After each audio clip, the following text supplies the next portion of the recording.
उल्हासनगर महापालिकेत आर्थिक वर्षाअखेर तब्बल 825 कोटींची मालमत्ता कर थकबाकी आहे. कर वसुलीसाठी महापालिकेनं लागू केलेली अभय योजना सुद्धा निष्प्रभ ठरल्याचं यामुळे स्पष्ट झालंय. उल्हासनगर शहरात 1,83,550 रहिवासी आणि वाणिज्यिक मालमत्ता आहे. यंदाच्या आर्थिक वर्षात महापालिकेला मालमत्ता करातून 117.80 कोटी रुपये वसुली अपेक्षित होती, तर मागील थकबाकी तब्बल 833.30 कोटी रुपये इतकी होती.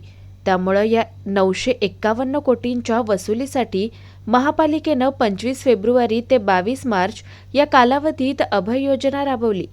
मात्र यातून फक्त 126.10 कोटी इतकीच वसुली झाली. त्यामुळं अभय योजना पुन्हा एकदा निष्प्रभ ठरल्याचं स्पष्ट झालं असून आता प्रभावी कर वसुली करायची असेल तर आयुक्त मनीषा आव्हाळे यांनी थकबाकीदारांवर कठोर कारवाई करण्याची अपेक्षा व्यक्त होतीये.